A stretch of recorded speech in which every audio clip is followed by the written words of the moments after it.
Part 1, What emotions are. Have you ever wondered what emotions are and what purpose they serve? In this section we will discuss how your survival mechanism affects your emotion. Then we will explain what the ego and is how it impacts your emotions. Finally, we will discover the mechanism behind the emotions and learn why negative emotions can be so hard to deal with. Okay. First chapter name is how your survival mechanism affects your emotion. Point number 1, why people have bias towards negativity. Okay. Your brain is designed for survival, which explain why you are able to read this book at this very moment. है ना? When you think about it, the probability of you being born was extremely low. For this miracle to happen, all the generations before you had to survive long enough to procreate. In their quest for survival and procreations, they must have faced death hundreds of perhaps thousands of times. Fortunately, unlike your ancestors, you are probably not facing death every day. In fact, in many parts of the world, life has never been safer. Yet your survival mechanism hasn't changed much. Your brain still scan your environment looking for potential threats. In many ways, some parts of your brain have become obstacles, okay, and obsolete. And while you may not be seconds away from being eaten by predators, your brain still gives significantly more weight to negative events than positive ones. Fear of rejection is one example of a bias towards negativity. In the past, being rejected from your tribe and would reduce your chances of survival significantly. Therefore, you learn to look for any sign of rejection, and these become hard wired in your brain. Nowadays, being rejected often carries little or no consequence to your long term survival. You could be hated by the entire world and still have a job, a roof, and plenty of food on the table. Yet your brain is still programmed to pursue rejection as a threat to your survival. This is why rejection can be so painful. While you know most rejections are no big deal, you are nevertheless feel the emotional pain. If you listen to your mind, you may even create a whole drama around it. You may believe you aren't worthy of love and dwell on a rejection for a days, for a weeks. Worse still, you may become a depressed as a result of these rejections. In fact, one single criticism can often outweigh hundreds of positive ones. That's why an author with a 50-star 5-star reviews and is likely to feel terrible when they receive a single 1-star review. While the author understands the 1-star review isn't threat to her survival, her authorial brain doesn't. It likely interprets the negative review as a threat to her ego, which triggers an emotional reaction. The fear of rejection can also lead to you over dramatize an events. If your boss criticizes you at work, your brain may see events as a threat and you now think, what if I am fired? What if I can't find a job quickly? And enough my wife is leave me. What about my kids? And what if can't see them again? While you are fortunate to have such an effective survival mechanism, it is also responsibility to separate real threats from imaginary ones. If you don't, you will experience unnecessary pain and worry that will negativity impact the quality of your life.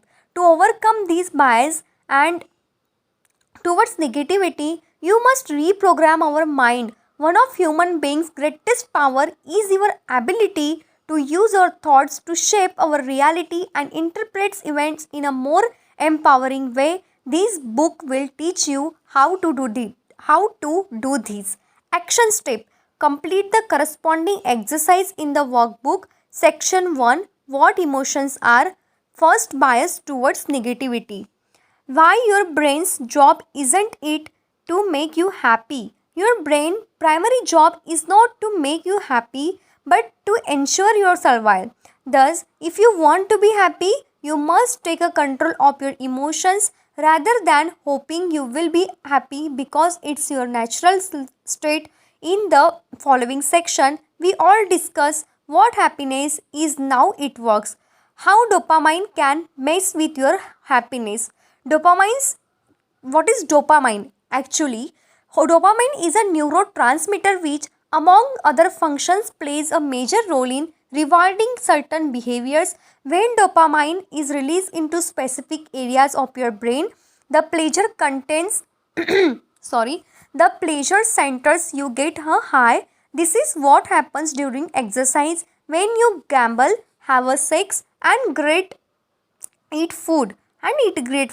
One of the roles of dopamine is to ensure you look for food and so you don't die or starvations, and you search for a mate so you can reproduce. Without dopamine, our species would likely be extinct by now. It's pretty good thing, right?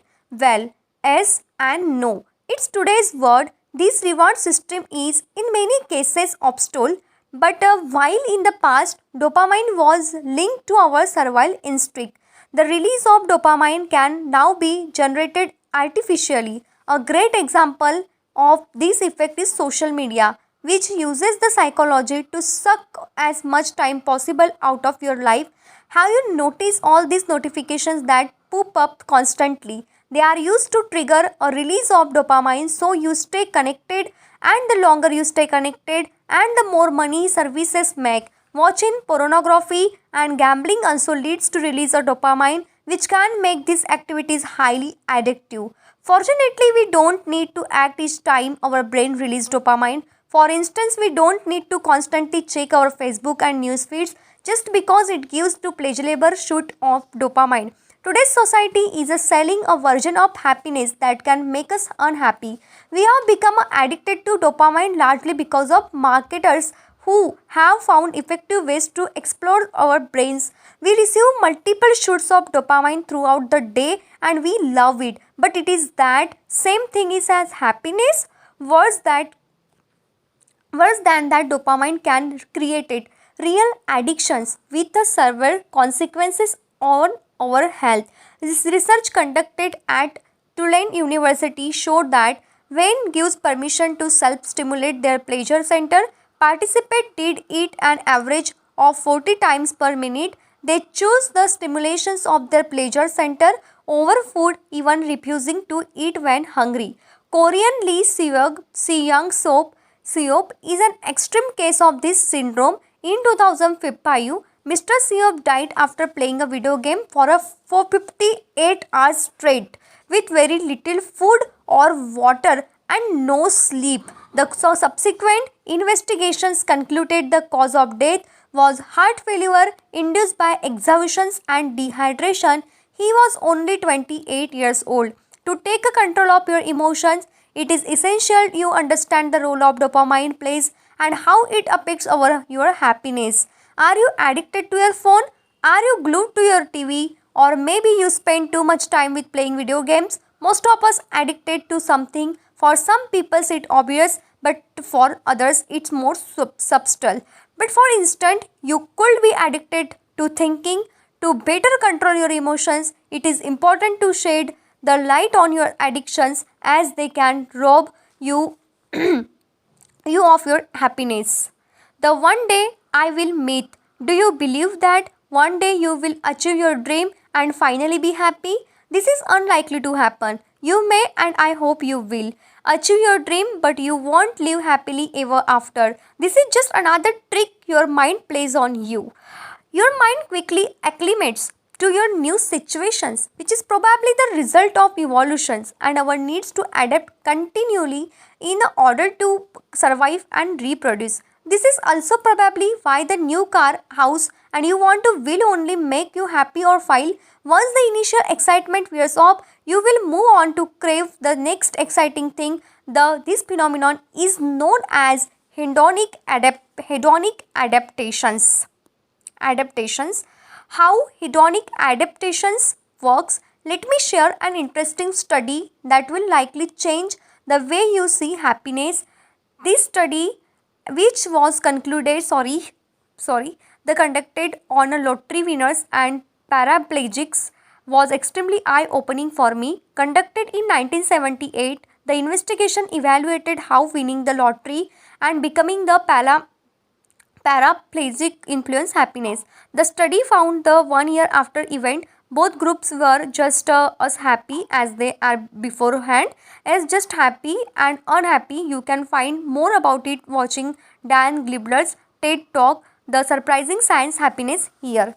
Perhaps you believe that you will be happy once you have made it, but as the above study the on happiness show this simply not true. No matter what happens to you, you will revert back to your predetermined level of happiness once even adapted to the new event. This is how your minds work. Does that mean you can't be happier than you are right now? Know what it means that in these long ones, external events have very little impact upon your level of happiness. In fact, according to Sonia Limbormirsky, um, Lumbo-Mirsky author, The How of Happiness, 50% of our happiness is determined by genetics, 40% by internal factors, and only 10% by external factors. These external factors include such a things as whether we are single or married,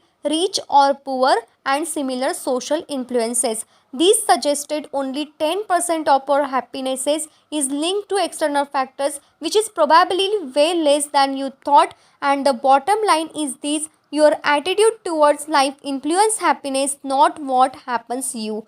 By now, you understand how your survival mechanism impacts negatively your emotions and prevent you from experiencing more joy and happiness in your life. In the next sections we will learn about the ego. Action step: use the workbook to write down things and you have give to shoots dopamine. Section 1, what emotions are, and second, happiness. Thanks for watching video.